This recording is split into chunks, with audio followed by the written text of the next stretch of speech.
You're entering a no judgment zone. The following show is real and raw, and everyone is encouraged to speak their mind. This is the Immigrant Experience, a program we hope will have an impact on the future of newcomer immigrants and Canada at large. An open platform, one that welcomes everybody. This is the Immigrant Experience. And now your hosts, Emmanuel and Ruben. Thank you for tuning in to another episode of the Immigrant Experience podcast. Tonight with me is your host, Emmanuel Dualai-Koko, along with me. And this is Ruben Nashali. Thank you for joining us today.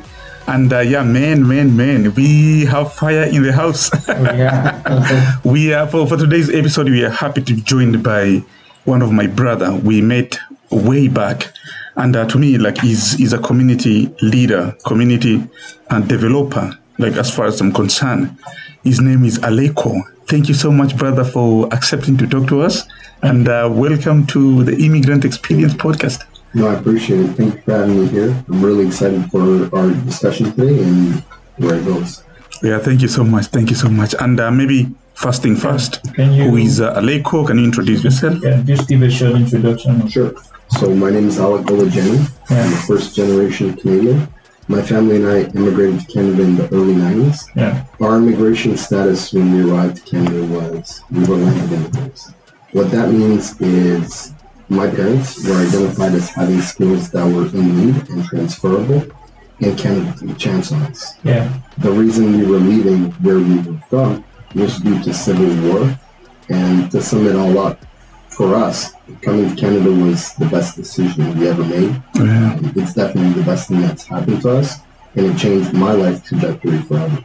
And where did you first came? Yeah. For sure. So I was born in the former Yugoslavia, in Bosnia and Herzegovina, in Sarajevo, which is where the conflict, when the civil war erupted, it was literally the epicenter, and it was very, very fortunate and tragic. But we were lucky to sort of escape that. What year did your family move to Canada? And were your parents already married when they moved? Sure. So I was born a year before the Civil War. Okay. And literally once my parents had me, less than a few months, Civil War erupted, and that's your whole life trajectory changes. And maybe run us through your arrival in Canada. I know it's 1994, but how was it, man? For sure. So under those circumstances, when we came to Canada, we didn't know anybody, we didn't speak the language, and we had no money. And that's a story that resonates with a lot of immigrants, a lot of newcomers. In our situation, we went to an immigration house. So what an immigration house looked like at that time was, it was literally a very, very big house. And think of it as having a lot of roommates. But those roommates are families. So it's full of people. The one where we were at was on Butler Street in the downtown area. What year is this? So that was in 94. We came in March. Wow. So you came in March 1994. We escaped the winter. We came. That was good. But essentially, there were people in that house from all walks of life, from a bunch of different countries. But we all had similar stories, and that was that we were all seeking a better life. And at that time, looking back, a lot of those people, including ourselves, were hopeless. Canada gave us hope by bringing us in and taking a chance on us. Oh yeah, wow. And a family of 3 people when you first came in? Yeah, exactly. So we came, it was my parents and I, and a year after that, I got super lucky, and my grandparents on my mother's side, they also were able to come. Oh, wow. And tell us about the situations of the living houses you were living at that time. Sure. So I spent most of my childhood in an area called Heron Gate. Oh, yeah. I lived there, man. I loved it. It was the best time growing up there, but, that's not always the reality for everybody. And while I had a lot of fun, there were situations that were taking place and occurring that sometimes if you can avoid them, you want to, right? For us, living in Heron Gate, it provided us a place where we could live. We had a backyard, there's a bigger home, and we could figure out what we wanted to do with our lives. What that looked like for us was my parents learning English, working hard jobs and going to school at the same time. So once they finish, hopefully they could find better jobs. Yeah. And then saving up some money, one day hopefully we could own. Yeah. But it is a low-income community, and it does come with its fair share of problems. And I can definitely talk a little bit about those. I just have a question. What was your reality like? Your experience in, you said you came in 1994. What was the reality like for you then? Because I'm aware there were no like phones and other accessories we have now, and we still find it hard. Yeah. So what was it like for you as a child navigating all that, and with barriers of the language too? For sure. So I was very, very little. And in a way I was also lucky, because a lot of times when people escape the war experience, they remember it. It sticks with them for the rest of their life. Yeah. I was lucky enough to be very little. I was 3 years old when we came to Canada. Yeah. But to summarize what life looks like, you know Mr. Bean? Yeah. The show, right? So there's a Mr. Bean episode, and he's trying to figure out how to use a map. And he goes to completely different places because he doesn't know literally where he's supposed to go. Yeah. And I think that was reality for my parents. But the other hard part was trying to figure out how to communicate. Yeah. Because they didn't speak the language. I guess they spoke. What language did they speak? So Serbo-Croatian at the time. Oh. And the challenge with that is, think about opening up a dictionary, right? Yeah. Open up a dictionary and looking through the word, and then you're trying to figure out how to put it all together. And you don't have to do that anymore because you have smart devices, and you say something and it literally changes everything for you. Yeah. So I imagine for a lot of immigrants, including us, it was very, very difficult. Yeah, and, it must have been. It must have been. Yeah. But luckily enough, I grew up here. I learned the language quickly, and I didn't have to go through some of those challenges that people do. Mm-hmm. And do you think, from your parents' starting point, do you think maybe somehow they didn't even support you in your education when you were a kid, going into your first grade, because they're also struggling getting the language and things like that? For sure. So I always say that one of my biggest privileges in life was having parents and grandparents that were involved in my life. Mm-hmm. And they were involved at every point. So education, after school. They were always there, and I think that had a significant impact on me, and it kept me from sometimes getting involved in things that other kids in that area got involved in. Oh yeah, so, wow. For sure. And given that your family came and with limited financial resources, right? Mm-hmm. Do you think some social activities like sports, were you able to participate in those activities? Yeah, for sure. So really interesting story. Yeah. When we moved there, we actually played street hockey. Oh. So some of the kids had their own nets, their own sticks. Yeah. We played baseball in the area too. Mm. All these sports, you never see them played anymore. So they taught me, the group of kids that were there, they taught me how to play. And at one point, one of the teams, the competitive teams in Ottawa South, they came and tried to recruit me to play baseball. Wow. But you know what happened? My parents, they see that someone throws a ball really fast at you, right? Mm. So they were afraid that I was going to get hit by the ball, and they said I couldn't play baseball. Generally, immigrant parents have the mindset that sports is not the best option for youth. They'll usually rather prefer you stay in school and get a job, because they feel that would usually derail you in life, or you go wayward when you do sports. So, and the other thing too, financial status plays a big role here. Yeah. Parents always have to weigh in what happened if this ball hit his head. Yeah. And extracurricular activities too. So they'll have to be taking you for practice and training, which they might not have all the time for. And it's very hard. Yeah. Those are extra expenses that when you're a newcomer, you don't want to incur. Exactly. Yeah. And do you think maybe getting into those activities at school and even at Heron Gate areas pretty much got you to meet more friends and getting to know more people in the neighborhood? I do. I do. I think it played a significant role because initially, while I spoke English, nobody at my house at the time spoke English. So obviously that learning transition takes a little bit of time, but I was able to connect with those kids through sport, through baseball, through hockey, through soccer. And it really definitely sort of makes you feel a sense of belonging, right? Yeah. So I definitely can agree with that. Yeah. Wow. I feel that makes a lot of sense because most of the times usually they expect you're gonna take an English course or a program, but most times it's through interactions that you learn how to speak. So that's actually a very good point. The situations at Heron Gate that time, was it at this time people usually associate Heron Gate with low-income neighborhoods and the socio-economic issues at the area. Was the situation the same in 1994? It was. It was similar. So the community was always very diverse. There was people from all walks of life. And in terms of the situation, one thing that I can sort of use as an example is when we were living in the townhomes, the house next door to mine, they were running an illegal prostitution ring. Wow. Yeah. Wow. So I remember playing with one of my childhood best friends, and we literally would see people walking in the store. Wow. And there were two blonde women that were living there, and people would walk in like a whole bunch of times. And the only thing I can compare it to is, have you ever watched Harry Potter? Yeah. So you know how Harry Potter wants to go to Hogwarts? Yes. Yeah. And he sees people walking through the wall, and he doesn't see them come back out? Yeah. That's what it was like.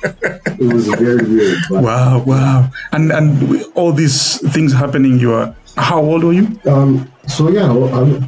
We stayed in Heron Gate. When we left, I finished grade 5. So I've probably been 12. 12 years. But I was around 9 years old when I saw my first gun. Wow. Yeah. Wow. So I went over to my friend's home, and it was a silver revolver.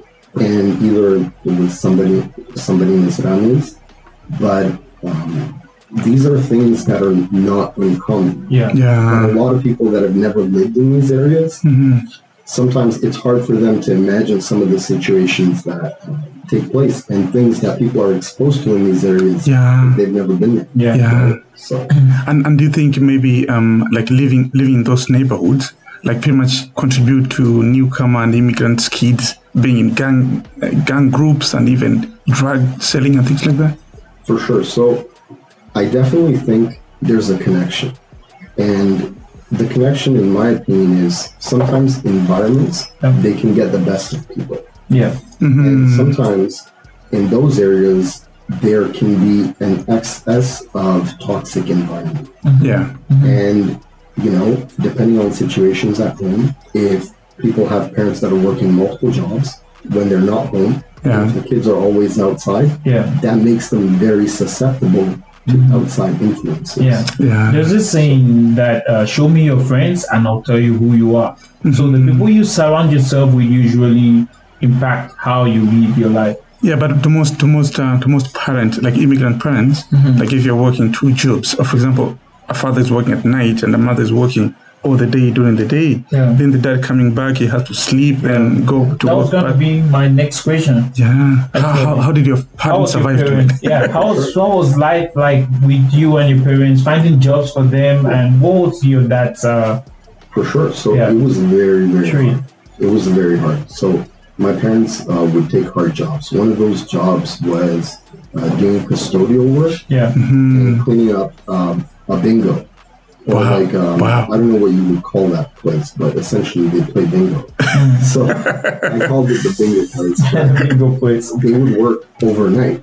And they would work overnight because during the day they were either studying English or they were going to school, and it was difficult. And on one occasion when they went to do the overnight cleaning, someone broke in with a gun and they robbed the bingo place. Wow. Thankfully, nobody got shot or lost their life, but that could have been a reality. Yeah.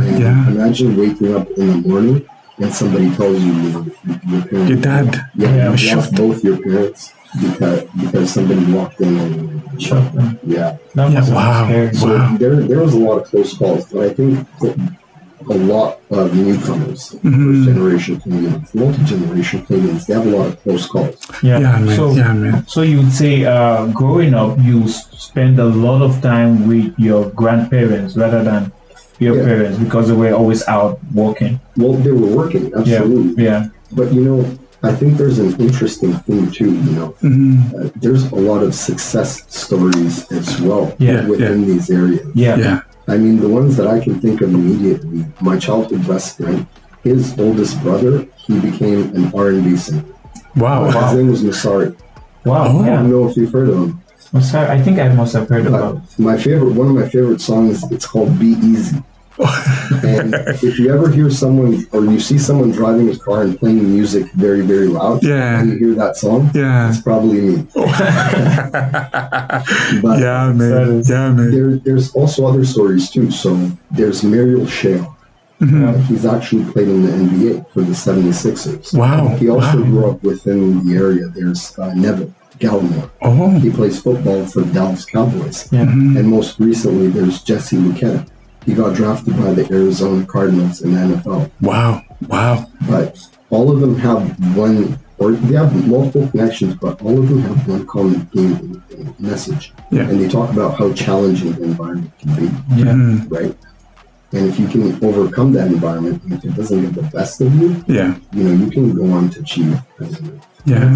And one thing for sure with immigrants, I'm writing a book on Silver Spoon.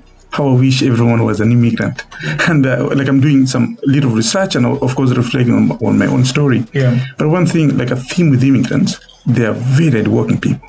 Like regardless, you find someone no English language, but they are hustling up and down, trying to serve their family, and that's amazing, man. That's amazing. I think I've learned a lot from that side of things. That difficult times bring tough people. Tough men. And only those who are really tough would come out from these situations like still mentally okay. Or you might have gone through stuff, but those tough times bring tough people for sure. And I've seen, like most people, if you hear their stories of successful immigrants, it was never a smooth path. They had to stick it out and you say Alek, you saw your first gun, like the first time you saw a gun, you were 9 years old. 9 years old. Did that change your mind, like making you to start joining the gang violence, gang groups or stuff? Did you ever think of it? Definitely not. But I mean, seeing something like that, you didn't think too much of it, right? Yeah, man. You just saw something. It was made out of metal. It wasn't made out of plastic, right? No. But you didn't think too much of it. And you've seen them in movies. And you see them in movies. You see them in video games. But you don't really think of it too much. A lot of those things, they just appear normal. And as crazy as that sounds, like something like that shouldn't be normal. But it is what it is. And it is for a lot of people today, because today guns, drugs, all these sort of things are more accessible now than they've ever been before. That's true. And the gun violence. And maybe reflecting on when you first came to Canada and right now, do you think maybe the situations like the heatherington area, are situation changing or getting worse? So I definitely think it's improved. It's definitely improved. But I mean, you can always make the argument that things could always be better. We're just starting to understand certain things better now. So like the social determinants of health, the things that impact someone's well-being, their health, they're not just limited to things like having a job or a house, school. It's about having access to health resources, having access to community supports, all these sort of things, they're all connected. And I think that's the most important thing to focus on, for sure. Wow. Amazing. And looking at the situations at low-income neighborhoods, do you think that's pretty much like mostly immigrant kids end up in low-income neighborhoods because of like cost of renting and things like that. Do you think somehow, like with increasing gang violence and homicide rates in Ottawa, pretty much contributes to that? Well, it definitely plays a role. And you know what's really interesting, and it's always the key topic of conversation, is most of the time when it comes to gangs, it's always young adults, or young men, youth, and all the people that succeed and experience success, like the gentleman we mentioned earlier for sports, they always say how difficult it is. But in my opinion, I think it's just as difficult, if not more difficult, for young girls.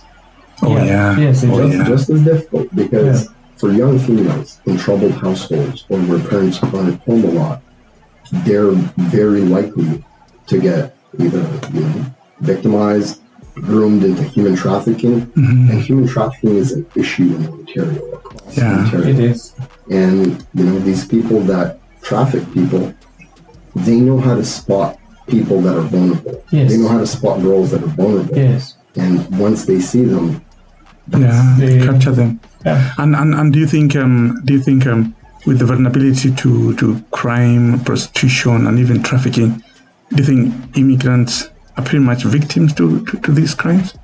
For sure. Well, I think there's definitely a sense of victimization, without a doubt.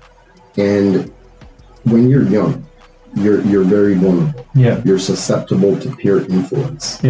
And the important thing about that is you often see young boys get influenced by older boys to join gangs. And that's how it works. They get introduced to drugs, they get introduced to guns, violence.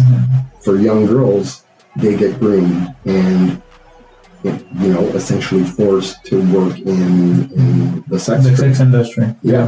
And a lot of those children, a lot of those kids, they come from first generation Canadian households, second generation Canadian households.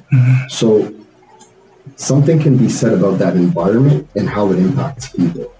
For sure. And would you say the trauma from coming from your previous community into Canada, would you say this trauma is being passed on to the next generations? Sure.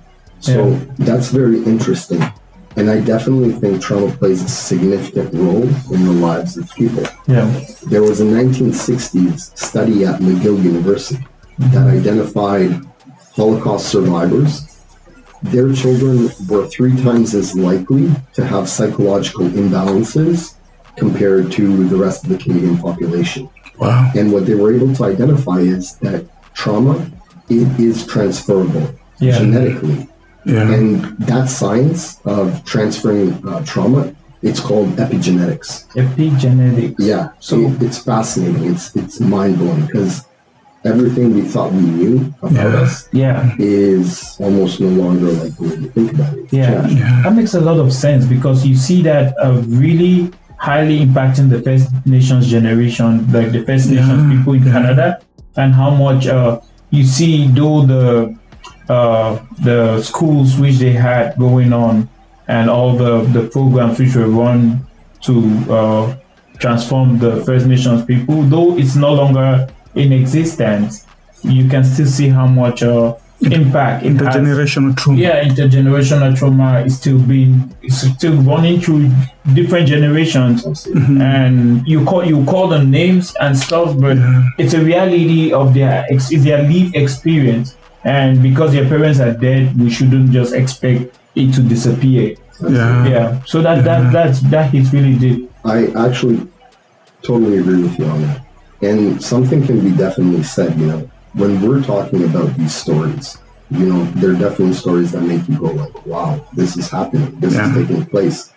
But it's a totally different thing speaking on lived experience. As difficult as that can be for some people. Because when people talk about their lived experiences, it's a game changer. It really helps people change the way they think about certain situations when people can speak from experience, right? It's a definitely something. And do you think coming into a country from a war zone country, like coming to Canada from a war zone country, do you think that pretty much affected you in any way?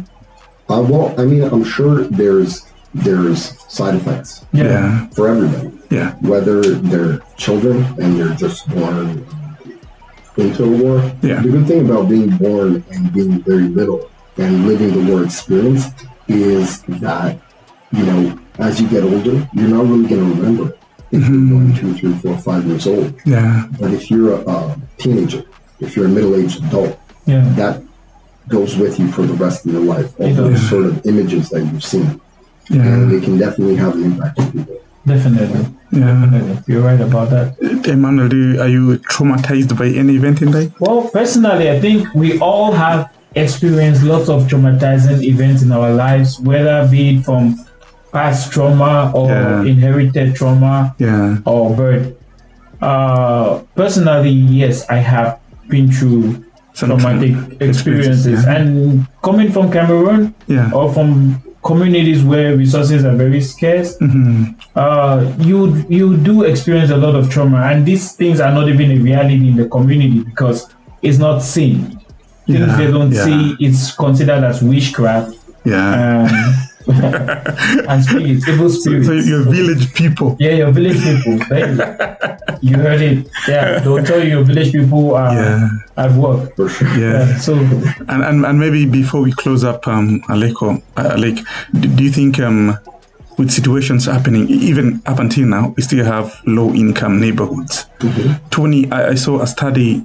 I think Britannia Wood Community Housing, a 2016 study, and they gave cameras to young kids to go in the community and picture whatever is happening in the community. And there's a kid that was given some packages from the neighbor, transported to the other house. He always knew at 4 p.m. you pick something from this house, take it in the other house. And he didn't know what he was picking. Like for him, he was just transporting something.